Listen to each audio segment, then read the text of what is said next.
Welcome back to the show. You are listening to Reformed Thinking.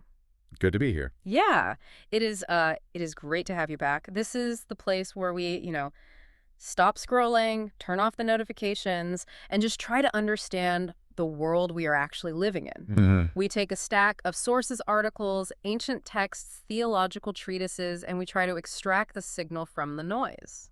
And I think we should be pretty clear right off the bat about where we are coming from today. Right, yeah. Full disclosure. We are Protestant Christians. Mhm. We hold to the Westminster Confession. We view the world through the lens of Reformed theology. So we aren't trying to be neutral observers here. Mhm. We are looking at reality through a specific historic framework. Absolutely. We believe that framework provides a solid ground that you just don't get from the morning news cycle. Yeah. And today, we are tackling a topic that, honestly, it feels like it was ripped right out of a modern editorial. Even though this source material is thousands of years old, It really does. we are doing a deep dive into Psalm 94. Psalm 94 is just a powerhouse of a text. It addresses, I would say, one of the most frustrating, agonizing questions a believer can ask. Which is, Why do the bad guys win? oh man, yeah. It is the age-old enigma. You look around and you see corruption, you see injustice, and not only are these people not being punished, they seem to be thriving. Right. They are getting the promotions, they are winning the elections, they're consolidating all this authority. It makes you ask if anyone is actually running this ship. That is the central tension of the text. The writer of this psalm is watching his world fall apart. He sees evildoers in positions of authority. He is smarting under oppression. But, and this is key, he doesn't just complain. He appeals to God specifically as the judge of the earth. To guide us through this, we are using a classic resource. We are walking through The Treasury of David by Charles Spurgeon. Spurgeon is fantastic for this. He doesn't just give you his own thoughts. He curates insights from the entire history of the church. Yeah, the stack for today is pretty dense. We have Spurgeon, but we also have Jonathan Edwards, Augustine, John Milton. And some really fascinating scientific illustrations. Oh, yeah, the anatomy of the eye and ear that Spurgeon included in his notes. We will get to that. It is incredible. Our mission today is to see how the psalmist moves from this vehement, almost panicked complaint against atheistic oppression to a place of calm assurance. We want to find out how to get that rest the text promises. We want to understand how to think like a Christian when the courts are corrupt and the wicked are boasting. It is all about the doctrine of God's omniscience and the peculiar blessing of his chastening. Spot on. Let's get into section 1, the cry for retribution. The psalm opens with verses 1 through 7, and the very first line is a title for God that might make some people wince today. It says, O Lord God, to whom vengeance belongeth. It is a really intense opening. O God of retributions, shine forth. Now, we need to unpack this immediately, because in our culture, vengeance is a dirty word. Totally. We teach our kids not to be vengeful. We think of vengeance as petty, emotional, and destructive. So, is the psalmist asking God to be petty here? Not at all. We have to make a very sharp theological distinction here. Spurgeon quotes a cardinal from the 16th century, Jacopo Sadaleto, to help us out. We need to clearly distinguish between human revenge and divine vengeance. Okay, let's separate those two. What is the difference? Well, human revenge is almost always an act of passion. It is reactive. Someone hurts you, your blood boils, and you want to hurt them back. Right. Sadaleto points out that this kind of revenge is destructive to the avenger. When we try to take revenge, we might harm the other person's body or property, but we stain our own spirit. We lose our self-control. We become bitter. We basically become like the thing we hate. Precisely. Uh-huh. It corrodes the vessel that holds it. But divine vengeance, what the text refers to, is something else entirely. It is justice. It's the calm, dispassionate restoration of moral order. So it isn't about God losing his temper. No, God doesn't have tempers like we do. Sadaleto argues that vengeance belongs to God because he alone can punish the spirit. He alone knows the exact measure of guilt. He knows the motives, he knows the circumstances. Therefore, he is the only one actually qualified to hand out retribution. That makes a lot of sense. That is why the scripture says, vengeance is mine, I will repay, saith the Lord. It isn't saying vengeance is bad. It is saying it is a tool way too heavy for human hands. That is a great way to put it. Barton Boucher, another commentator in our notes, suggests the prayer is essentially, O God, to whom justice belongs. Right. Because if you look at the world, at the heritage of God being crushed, widows being robbed, and you do not want justice, there is something seriously wrong with you. Yeah. If you can look at sex trafficking or tyranny and not want retribution, you aren't being loving. You're just being morally numb. The psalmist is asking God to lift up himself. That is the language of a judge taking his seat on the bench. He is saying, Lord, the world is chaotic because you haven't banged the gavel yet.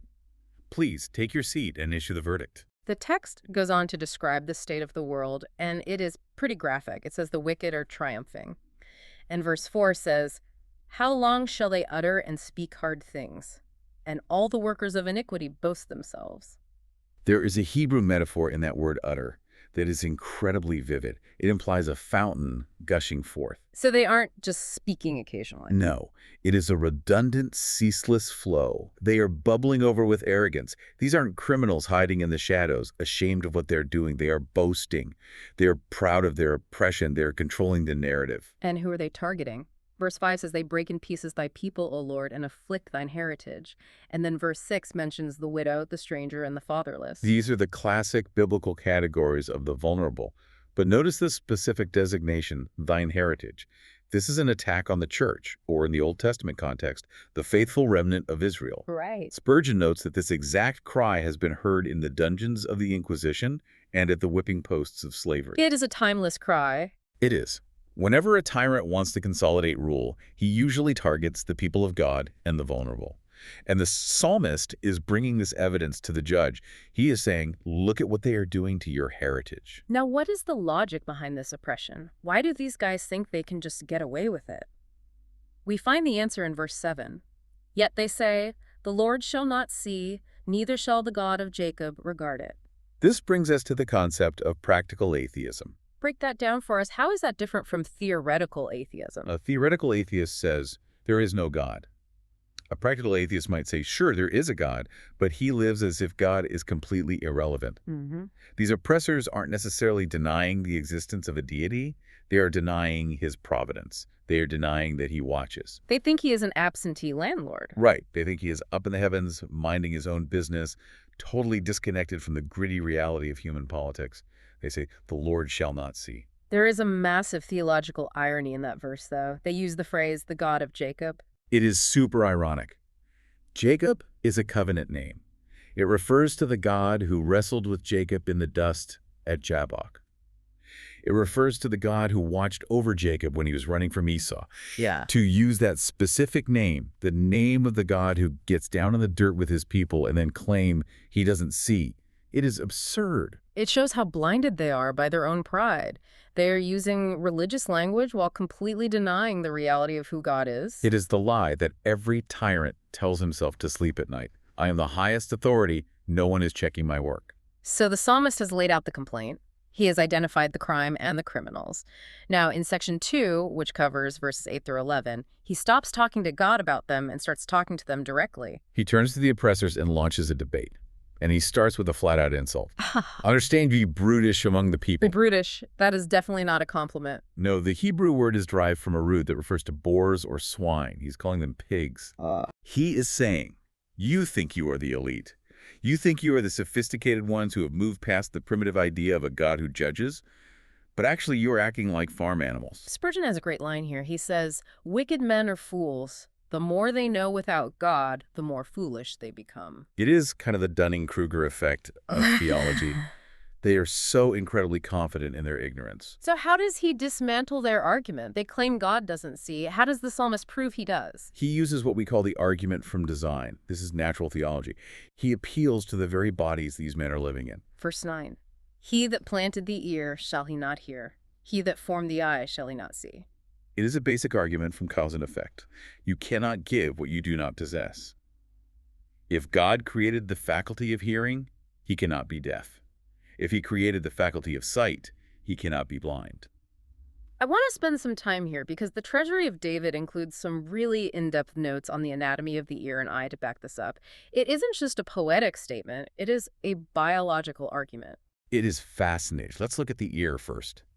The text says, he that planted the ear. The source material notes that the ear is like a root sunk deep into the skull. It isn't just the flap of skin on the side of your head. No, that is just the collector. The actual mechanism of hearing is excavated into the hardest bone of the body. You have these winding tunnels in the the labyrinth, you have the tympanum, the eardrum, which is like a parchment curtain stretched tight to catch vibrations, And the bones. the ossicles, Mm. the hammer, the anvil, the stirrup, these tiny chains of bones that act as levers to amplify sound and transmit it to the nerve. Right. The psalmist is asking you to look at this intricate machinery. It was designed for one specific purpose, to capture information in the form of sound. Do you honestly think the architect who built that receiver is unable to receive information himself? It would be like building a radio and not knowing what a radio wave is. Exactly. And the argument for the eye is even more detailed. The notes quote a scientist named P.A. Chadbourne at length here. The eye is an absolute marvel of engineering. What specifically stands out in that description? The combination of materials is wild. You have solids and liquids working together perfectly. You have the lenses, the humors, the retina, which acts as a canvas. But think about the protection mechanisms. The eye is so delicate, yet it is placed in a bony cavern, the orbit for protection. And the eyebrows. The brow acts as a thatch to divert sweat so it doesn't run into the eye. The lid acts as a shutter and a shield. And the tear gland. I loved this detail when reading the notes. The tear gland isn't just for crying. No, it is a sanitation crew. It constantly washes the eye to keep the lens polished and clear of dust. If you didn't have that, the lens would become opaque in a matter of days. And the iris. The iris is a self-adjusting aperture. It expands and contracts based on light intensity, instantly, without you having to even think about it. If you walk into a dark room, it opens. If you walk into sunlight, it closes. So the logic is clear. This instrument, the eye, is perfectly adapted to the physical laws of light. It undeniably proves design. And a designer who creates an instrument of vision must possess infinite perception. He didn't just stumble upon the concept of sight, he invented it. So to say the Lord shall not see is scientifically illiterate. The commentators point out that the idolaters actually want a blind God. Yeah, William Arnott says, a seeing God would not do. The idolater wants a blind God. If God is blind, you can sin in secret. You can oppress the widow and take the bribe, and no one knows. Right. A living, seeing God is terrifying to the impure heart. They prefer a statue because a statue can't testify against them in court. The psalmist takes the argument a step further in verse 10. He that chastiseth the heathen shall not he correct. This is an argument from history. We know God judges nations. He judged Sodom. He judged Egypt. He judged Babylon. If he judges the macro, the great empires of the world, surely he will judge the micro, the individual man. You can't just hide in the crowd. And then verse 11 drops the hammer. The Lord knoweth the thoughts of man, that they are vanity. This is where it gets scary. It isn't just that God sees your actions. He sees the internal engine of those actions. He knows the thoughts. Jonathan Edwards has some heavy commentary on this. He really does. Edwards points out that thoughts here represent the highest intellectual capacity of man. It refers to his schemes, his politics, his philosophies, his clever arguments. We tend to be very proud of our reason. We think we can reason our way out of moral obligation. But God looks at that reasoning, and what does he say? He stamps it as vanity. Vapor? Empty. It is nothing. Anthony Burgess adds a detail that I found chilling. He talks about the speed of God's omniscience.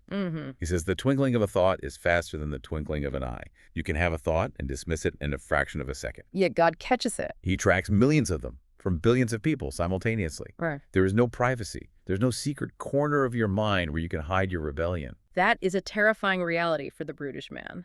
But now the psalm pivots completely. We have been in the courtroom and we have been in the debate hall. Now, in section 3, verses 12 through 15, we enter a different room entirely. We enter the classroom. Spurgeon calls this the school of affliction. The tone changes from aggression to comfort. Verse 12 says, Blessed is the man whom thou chastenest, O Lord, and teachest him out of thy law. This is a beatitude, blessed. It means happy or to be envied. That seems totally backwards, though. The world says, Blessed is the man who is healthy, wealthy, and has no problems. Blessed is the guy on the yacht. Right. The world views suffering as an unmitigated evil, but the psalmist views it as a mark of enrollment. If you're being chastened, it means God is treating you as a son. He is actually investing in you. But there is a condition attached. It doesn't just say, Blessed is the man who suffers. No, suffering by itself is just suffering. It doesn't make you holy, it just makes you sore. The verse says, and teachest him out of thy law. That is the combination, the rod and the word. Spurgeon uses a metallurgical analogy here that is really helpful. He compares it to refining silver. The rod, the affliction, is the fire. It melts the heart. But the rod without the word is like a furnace without flux. It doesn't purify the metal, it just burns it up. So you need the word to explain the rod. Absolutely. The Bible interprets your pain. When you are suffering and you open the scriptures, the Spirit teaches you things you could never learn on the yacht. You learn about your own weakness. You learn about God's sufficiency. You learn patience. So the Bible is the textbook for the class called adversity. And if you skip the textbook, you fail the class. You just get the pain without the profit. And what is the goal of this education?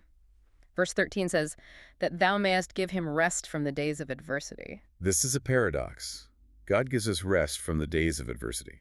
Or as some translate it, rest in the days of adversity. So it doesn't mean the adversity stops? No. The wicked are still boasting. The pit is still being dug. But the believer in the school of God finds a quiet center. It is the tranquility of spirit. He isn't panicking because he knows the teacher. It is the difference between a child screaming during a medical procedure and a child holding his father's hand. The pain is the same, but the rest is different. That is a brilliant analogy. And there's a timing element in verse 13 as well. Until the pit be digged for the wicked. That sounds ominous. It is the long view of justice. Augustine has a famous comment on this. He says, do not be in haste. The pit is currently being dug. It is an active construction project. It is. The wicked think they are building a tower, but they are actually digging a grave. Every act of oppression, every arrogant boast is just another shovel of dirt flying out of the hole. The believer's job is to wait. God is the foreman of that project, and he knows when it is deep enough. That requires a massive amount of trust. It brings us to verse 14. For the Lord will not cast off his people, neither will he forsake his inheritance. Here is our Reformed theology shining through loud and clear. This is the doctrine of the preservation of the saints. God sticks with his people. The text freely admits that God might cast us down. We might be knocked flat. We might be oppressed. We might feel like we are completely losing. But he will never cast us off. The covenant relationship is unbreakable. Because it depends on him, not us. Correct. He's the God of Jacob. Jacob was a mess. He was a deceiver. But God never quit on him. And he won't quit on his church. And the section ends with the promise that judgment shall return unto righteousness. That is the historical horizon. Right now, judgment and righteousness seem to be divorced. The legal system is often used to crush the righteous. But the wheel will turn. Spurgeon says righteousness will retake the throne. It is inevitable. Moving into section 4, verses 16 through 19. The psalm shifts from the classroom to a very personal, intimate confession. The psalmist asks, who will rise up for me against the evildoers? This deals with the profound isolation of the believer. I think many of our listeners have felt this recently. You look at the culture or your workplace or the political landscape, and you naturally look for a champion. You want a leader to step up and stop the madness. And nobody does. Nobody does. The commentary asks, where are the Luthers and the Calvins? Yeah. Sometimes the church is bereft of human defenders. Is that accidental? Spurgeon suggests it by design. It drives the soul to God. If we had a human champion, we would trust the champion. We would pin our hopes on a politician or a pastor. When we have no one, we are forced to realize that God is our only true ally. And then we get this incredibly vulnerable moment in verse 18 when I said, my foot slippeth, thy mercy, O Lord, held me up. Spurgeon speaks from deep personal experience here. He suffered from terrible depression and physical pain gouts specifically. He knows that sensation of imminent peril. It is the image of a mountain climber losing his footing. Yes, walking on ice or a narrow ledge, you feel the friction give way. Your center of gravity shifts. Your heart drops into your stomach. You think, this is it. I'm going over. But he doesn't fall. No. Thy mercy held me up. And notice, it is mercy that holds him up, not merit. That is a key distinction. It wasn't because he was a skilled climber. It wasn't because he had great balance. It was because God caught him. It is the unseen hand of mercy interposing at the last possible second. That leads us to verse 19. I think this might be the jewel of the entire psalm. In the multitude of my thoughts within me, thy comforts delight my soul. This verse is a masterpiece. But to really get the juice out of it, we need to do a word study on thoughts. The Hebrew word here is serapim. And what does that root imply? It relates to boughs or branches of a tree. Like entangled branches. Exactly. Think of a thicket twisted and agitated by a high wind. The branches are rubbing against each other, snapping back and forth. It describes a mind that is crowded, confused, battling itself. It is the monkey mind. It is pure anxiety. What if I lose my job? What if the diagnosis is bad? What if the laws change? It is a multitude of perplexed reasonings fighting for attention. I think everyone listening can identify with that. It is the 3 a.m. branch tangling in your brain where you can't find a straight path. But look at the counterbalance in the second half of the verse.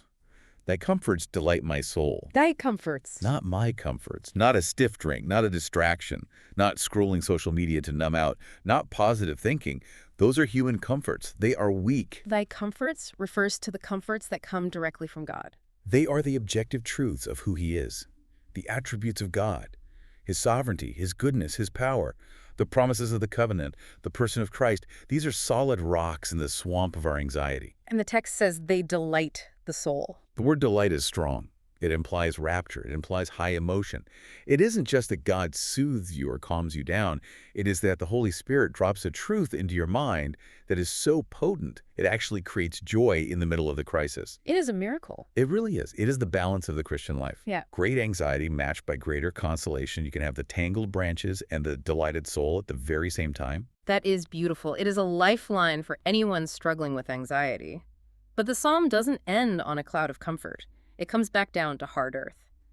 Section 5, verses 20 through 23, returns to the political reality. This is the political theology section, and it asks a devastating question. Shall the throne of iniquity have fellowship with thee? The throne of iniquity, that is a heavy phrase. It refers to a government or authority that is fundamentally unjust. And the answer obviously is no. God has no alliance with unjust authority. But wait a minute. Doesn't Romans 13 say the powers that be are ordained of God? They are ordained by his providence, yes. He allows them to exist. But he is not in fellowship with them. He does not approve of their wickedness. It doesn't matter if they claim divine right, or if they were voted in by a landslide, or if they have the biggest army. If it's a throne of iniquity, God is against it. And verse 20 defines what makes a throne iniquitous. It says, which frameth mischief by a law. This is a crucial concept. Just because something is legal does not mean it is right. Mischief by a law. Yes. When robbery, violence, or persecution is codified into the statute book, when the law itself becomes the weapon of the oppressor. Like the Nuremberg laws, or the Fugitive Slave Act. Exactly. Or laws that sanction the killing of the unborn. There is a Latin phrase the commentators use here, summum jus, summa injuria. The higher the law, the greater the injustice. When you use the machinery of justice, the courts, the police, the legislature to commit injustice, that is the peak of wickedness. And from a reform perspective, we have to stand on this. If a law violates God's law, it is wickedness, regardless of its parliamentary validity. God washes his hands of it. He does more than wash his hands. He prepares war against it. The text says these wicked rulers gather themselves together against the soul of the righteous and condemn the innocent blood. It describes a conspiracy.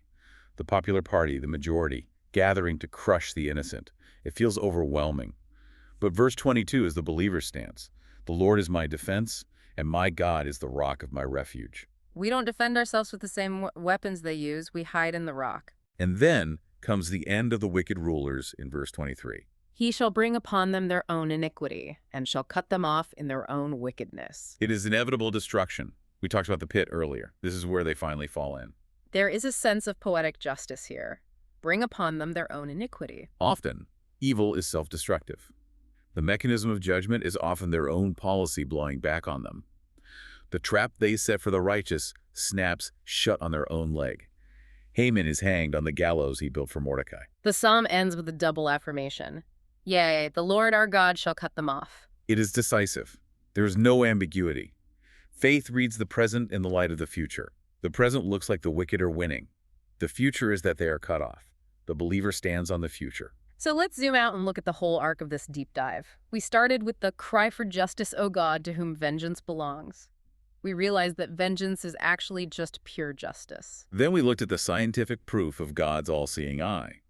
The planted ear and the formed eye prove that God is not blind to our situation. We went into the school of the rod, where the blessed man is taught by the word, finding rest while the pit is being dug. We found comfort in the multitude of thoughts, realizing that God's comforts can delight us even when our minds are totally tangled. And finally, we saw the certainty of God's victory over the throne of iniquity. It is a complete progression. It moves from panic to peace. Yeah. From questioning God to resting in God. Now, before we sign off, we need to land this plane. We always like to leave you with one provocative thought, something to chew on until our next discussion. Here's what stands out to me. We have spent this whole time looking at God as the God of vengeance and the judge of the earth. We have been cheering for him to judge the wicked. Right. Get the bad guys. We have established that he knows the thoughts of man, that they are vanity. He sees the internal engine. He sees everything. If that is true, if he knows your thoughts and my thoughts, and he sees every secret thing, how can any of us stand before him? That is the terrifying flip side of the argument. If he judges the wicked for their thoughts, what about us? I have had some brutish thoughts. Exactly. If God is the avenger of sin, we are all in trouble. We are all in the line of fire, unless we have a mediator. The psalm points to the need for a shield, a rock. For the Christian, that rock is Christ. He took the vengeance. He took the vengeance that belonged to us. Without him, Psalm 94 is just a threat. With him, it is a promise of deliverance. So for the listener right now, maybe you are feeling the chastening. Maybe things are hard. Ask yourself, are you just suffering? Or are you being taught? Are you in the school of affliction, learning from the law, or are you just in pain? The difference is the Word of God. Open the book.